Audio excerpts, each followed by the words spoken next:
Yes! Ah, yes! Enfin, il est là, je l'ai vu.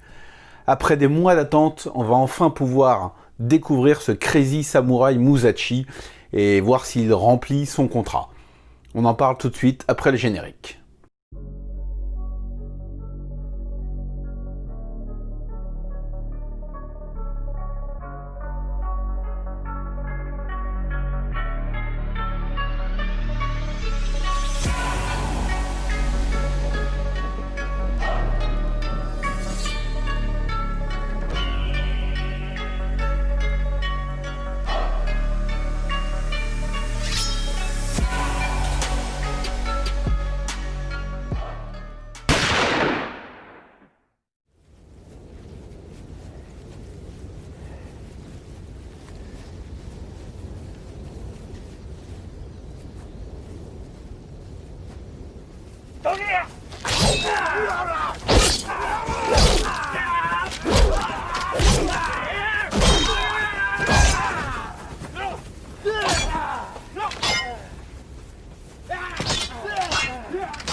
Alors le film est réalisé par Yoji Shimomura et on retrouve en acteur principal Tak Sakaguchi, qu'on a pu déjà voir dans Versus, l'ultime guerrier, et dans Reborn, qui était sorti en 2016, donc il faudra que je parle un jour, parce que c'est un film d'action japonais assez particulier et atypique. Mais pour l'instant, concentrons-nous sur ce que ce Crazy Samurai Musashi a à nous offrir. Alors, après tant d'attentes, est-ce que le film a tenu sa promesse? C'est-à-dire nous offrir un magnifique plan séquence de 71 minutes gorgé d'action, où on retrouve donc le héros principal, Musashi, qui va anéantir un clan à lui tout seul dans un long combat. Et bah, pour moi, le contrat est tout à fait rempli. Alors, à savoir que le scénario a été coécrit par Sonotion, ça me fait assez rire, parce que quel scénario quoi. Ça a dû lui prendre 10 minutes en sortant de la douche, j'imagine. J'ai vu que le film avait un score de 33% sur Rotten Tomatoes. Ça, j'avoue que je comprends pas des masses, parce que le film a clairement rempli son contrat et ce qu'il nous promettait depuis des mois avec sa bande-annonce, c'est-à-dire un long plan séquence où tu vois un samouraï en buter des centaines d'autres, quoi. Et je vois pas ce qu'on pourrait attendre de plus du film, vu ce qu'il nous promettait et vu ce qu'il nous offre. Après, c'est peut-être des personnes qui ne savaient pas trop de quoi il était question, qui ont noté le film.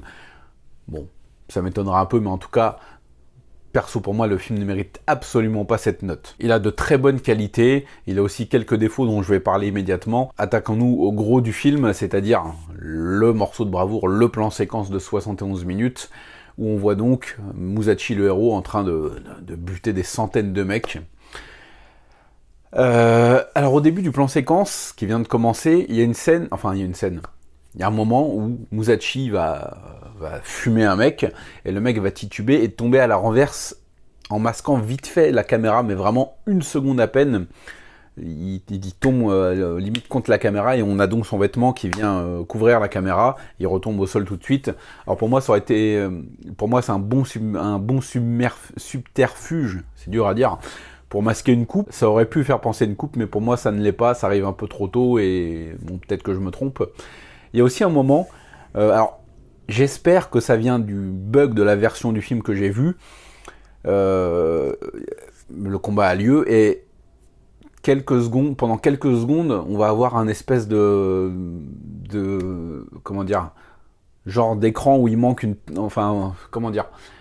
un espèce de, non c'est pas un bug, mais on va avoir un espèce d'écran avec une espèce d'annonce, genre, c'est pas vraiment annoncé, mais genre il manque une toute petite partie du film. On a le titre qui s'affiche en haut et ça dure 3-4 secondes à peine. Et je pense que c'est un bug, j'espère franchement que c'est un bug de la version du film que j'ai vu, parce que je vois pas du tout pourquoi ils auraient fait un truc pareil en plein milieu du plan séquence. Franchement, si c'est un truc volontaire, je comprends pas quoi. J'espère sincèrement que c'est un putain de bug, je l'espère. Donc voilà, à part ça, le plan est tout à fait maîtrisé. Alors, au début, ça commence, on va dire, assez lentement. On voit Musashi donc qui est dans une espèce de petite forêt, qui va dégommer les mecs les uns après les autres, et on peut faire un très très bon parallèle entre le film et le jeu vidéo, parce que c'est clairement, c'est un jeu vidéo en live quoi. On a le héros qui avance, qui va dégommer des mecs, Il va y avoir un petit instant d'accalmie une fois qu'il a buté tout un petit groupe d'ennemis. Il va essayer de souffler un petit peu.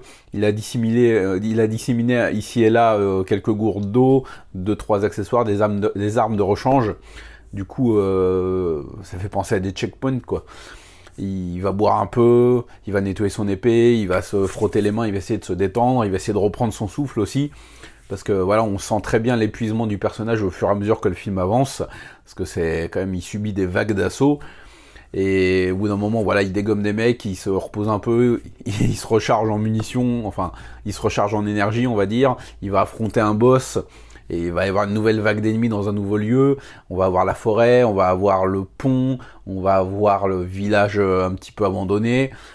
Voilà, c'est clairement un jeu vidéo, ça m'a clairement fait penser à l'étape de progression d'un joueur dans un jeu vidéo d'action comme pourrait l'être ce Crazy Samurai Musashi. Si vous êtes allergique un peu dans les films d'action indonésiens aux scènes où le héros est seul face à 15 mecs qui attaquent les uns après les autres, là putain, faut absolument pas que vous regardiez ce film parce que vous allez détester.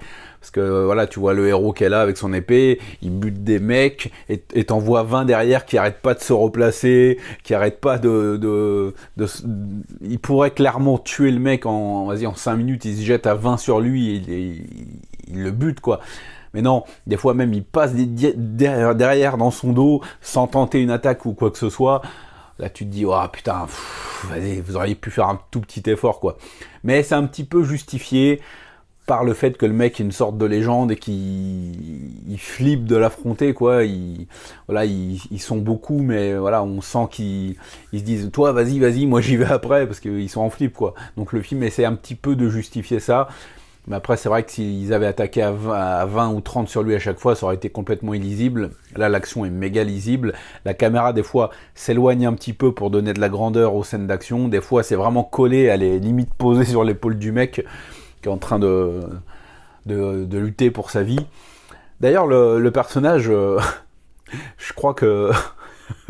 meilleure présentation de personnage ever.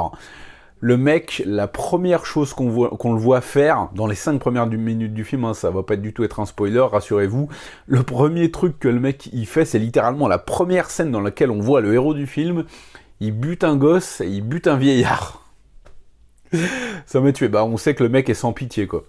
Voilà, si vous êtes amateur d'action, vous saurez faire fi de ces quelques petits défauts, c'est-à-dire les hordes ennemies qui ne sont que des PNJ. Voilà, il y a aussi un effet dont je n'ai pas parlé, c'est que par exemple, il va blesser un mec, et le mec va tomber à la renverse, et il va se dépêcher pour sortir du cadre. Ça revient plusieurs fois. On a aussi une technique que Musashi utilise, c'est-à-dire qu'il va donner un coup sec sur la tête d'un ennemi comme ça, et paf, ça va buter le mec direct, il utilise ça 15-20 fois. C'est plutôt sympa, c'est plutôt bien chorégraphié. Alors par contre, je sais pas du tout comment ils ont fait, s'ils ont répété encore et encore et encore et encore la scène jusqu'au jour du tournage, je ne sais pas du tout, mais voilà, ça me semble quand même un minimum chorégraphié. C'est pas des attaques complètement désordonnées, non. Souvent le héros va se retrouver avec 2 épées, il va bloquer l'attaque d'un mec, il va en buter un autre, il va revenir sur le mec, il va trancher un autre mec qui arrive. Non, franchement, globalement, c'est vraiment bien maîtrisé. Et si vous êtes amateur d'action, franchement, je pense que vous allez passer un bon moment. C'est un film concept sans scénario, on va pas se mentir, mais rien que pour l'exploit quand même que c'est, parce que moi, à part le bug dont je vous ai parlé et l'espèce de fausse, enfin, je sais même pas si ça a été une tentative de fausse coupe au tout début. Pour moi, c'est vraiment un plan séquence de 71 minutes, quoi. Pour moi, il n'y a pas un seul cut, à part le bug là, mais j'espère que c'est un bug. Je ne vois pas pourquoi ils auraient fait un truc aussi sale alors que l'ensemble du film est vraiment très soigné. En parlant de l'esthétique du film, en parlant de soins, il y a quand même des très beaux plans. Il va évoluer dans des décors qui, moi, me parlent beaucoup, c'est-à-dire dans une forêt. Ensuite, il va arriver dans un espèce de village délabré. Il va y avoir un très très long affrontement, il va se cacher dans des maisons, il va passer dans des ruelles, et après il se retrouve sur une espèce de place avec, vous savez, les grandes portes là, la japonaise, avec le soleil qui commence à se coucher derrière et qui jette des belles lumières un peu rougeâtres sur le combat. Franchement, j'ai vraiment beaucoup apprécié. J'ai vraiment passé un excellent moment devant ce Crazy Samurai Musashi. Le film m'a donné exactement ce que je lui demandais de me donner, et plus encore même. Donc voilà, si vous êtes amateur d'action, c'est un film à voir au moins une fois. Pour l'exercice de style, moi j'ai vraiment passé un très très bon moment. C'est un excellent film d'action. Franchement, je suis pleinement satisfait du visionnage et j'achèterai ce film en Blu-ray dès qu'il sera disponible. Si vous avez déjà vu le film, je vous invite à me laisser vos commentaires pour me dire ce que vous en avez pensé. Et moi je vous dis à très bientôt, on va vite se retrouver pour parler de cinéma asiatique, parce que vous savez que ça déchire. Ciao!